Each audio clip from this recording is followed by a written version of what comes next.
Don't mind my ugly popcorn ceiling. I hope to get rid of it soon. But I was pondering a thought today, and it was, which sin of unbelievers have, or believers, that they love? Is it covetousness?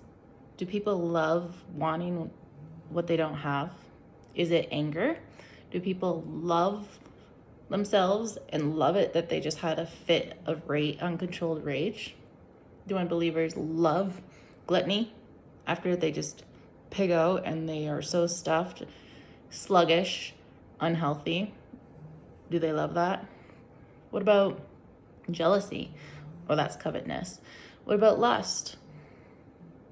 Wanting, again, something that you don't have. List one. What is it that people love? That is the fruit of the problem of sin. There is a sin that unbelievers love, and that fake believers in Jesus love, the ones who accuse those who preach freedom in Christ, accuse us of wanting to go back to sin. There is that one sin that is talked about that they love, and that is the sin of self-righteousness, the sin of following the thou shalt nots by their own ability, that produces the fruit of sin, which looks like all that list that is undesirable. It's undesirable even to unbelievers.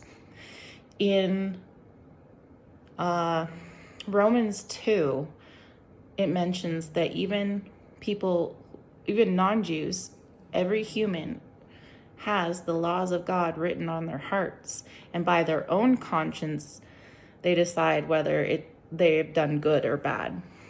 By their own conscience, they can see when they've fallen short. You ever hear,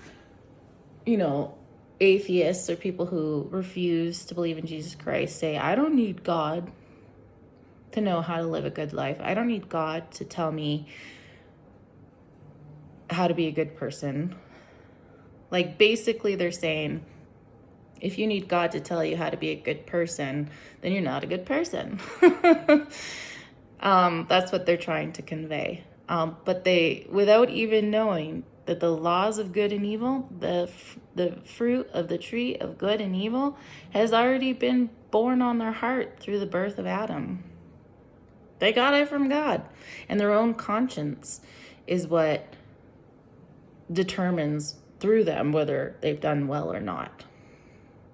So if when people come and say, the new life, the new creation, where we find our righteousness not by the knowledge of good and evil, but by the knowledge of the Son of God, who died and gave himself for us, that we may manifest the life of Christ within us, which is only goodness, only perfection.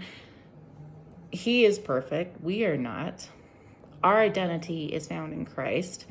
For them to come and say, now you're going to turn back to the fruit of death, that isn't the sin in the first place, it is the fruit of the sin, is mind-blowing.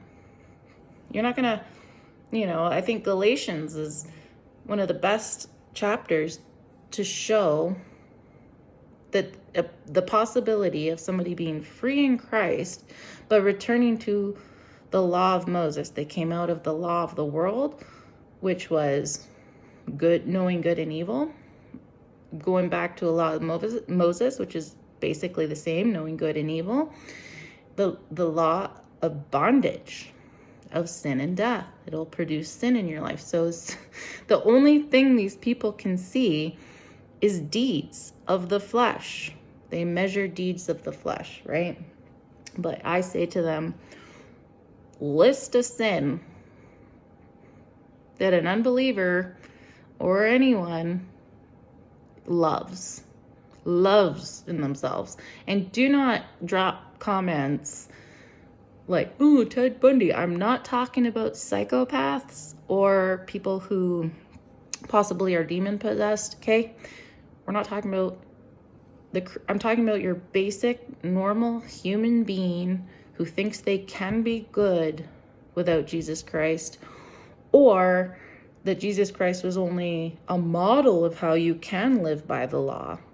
How now that Jesus showed you a way to live by the flesh, that you should live by the flesh, not by the Spirit. They don't understand the law of the Spirit of your new identity in Christ. So, they're always like looking at the fruit. So we could bear fruit to death, and we can bear fruit unto life. It's the fruit unto life is always by God. The fruit unto death is always by self-efforts and thou shalt and thou shalt nots.